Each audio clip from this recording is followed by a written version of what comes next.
Seorang pria di Kabupaten Cilacap, Jawa Tengah dibekuk polisi karena diduga telah menipu warga dengan modus bisa menggandakan uang.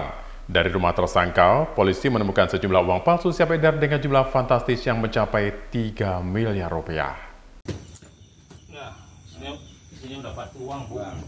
Tim Satreskrim Polresta Cilacap, Jawa Tengah bergegas menggerebek sebuah rumah seorang dukun sakti palsu di Kecamatan Kroya. Di dalam rumah pria pengangguran berusia 53 tahun bernama Egy Prasetyo itu, polisi menemukan satu koper yang berisi penuh uang palsu. Setelah menggeledah seluruh isi rumah, polisi kembali menemukan ribuan lembar uang palsu dengan pecahan 100 dan 50 ribu rupiah dengan total mencapai 3 miliar rupiah lebih. Polisi pun segera meringkus dukun palsu tersebut beserta ribuan lembar uang palsu itu ke Mapolres Banyumas. Untuk meneliti dan membuktikan keaslian uang tersebut, Satreskrim Polresta Cilacap, Jawa Tengah melibatkan sejumlah petugas dari kantor Bank Indonesia Purwokerto. Setelah diteliti dengan cermat, ribuan lembar uang milik dukun sakti itu terbukti palsu. Praktik licik tersangka ini dibongkar setelah seorang warga Palembang melapor ke Mapolsek Kroya Kabupaten Cilacap. Korban mengaku bahwa dirinya telah menjadi korban penipuan seorang pria yang mengaku dukun sakti dan mampu menggandakan uang. Korban telah menyetor uang asli kepada tersangka dengan jumlah mencapai 180 juta rupiah. Setelah menerima uang asli ratusan juta, tersangka pun memberi uang kepada korban dengan jumlah lebih banyak yang mencapai 250 juta rupiah. Namun setelah korban membuka tas tempat uang, ternyata uang ratusan juta dari tersangka itu adalah uang palsu. Untuk meyakinkan korbannya, tersangka menggunakan sejumlah barang yang diklaim sebagai alat untuk menggandakan uang berupa beragam jenis pedang, patung menyerupai emas, hingga jimat palsu. Setelah korbannya terperdaya, barulah korban melancarkan aksinya.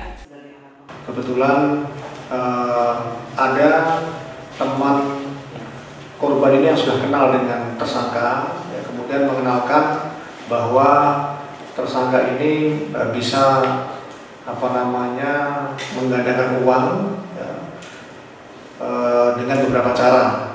Karena berdasarkan keterangan dari tersangka ini, tersangka mengaku memiliki uang titipan dari ayahnya atau abahnya kurang lebih sebanyak 1 miliar.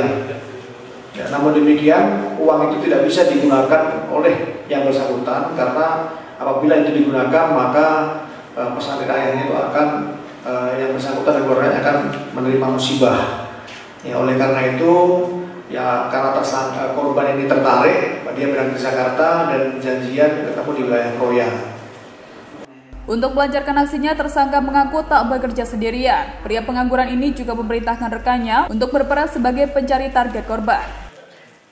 Ketemu sama pemilik uang palsu ini di Jogja. Betul ya? Tukar berapa? 60 juta. 60 juta dapat? Dapat semuanya itu. Dapat semuanya itu ya, kurang lebih 3 miliar sekian berarti ya. Baik. Kamu sebelumnya kenal nggak sama korbanmu itu? Saya nggak kenal. Bagaimana caranya mencari korban? Caramu nyari gimana? Saya ada teman di Palembang itu yang namanya Chandra. Terus? Chandra yang nyari korban itu. Atas aksi penipuan yang dilakukannya, tersangka dijerat dengan Undang-Undang tentang Mata Uang dengan ancaman hukuman selama 10 tahun penjara. Dari Cilacap, Jawa Tengah, Bagatan National TV melaporkan.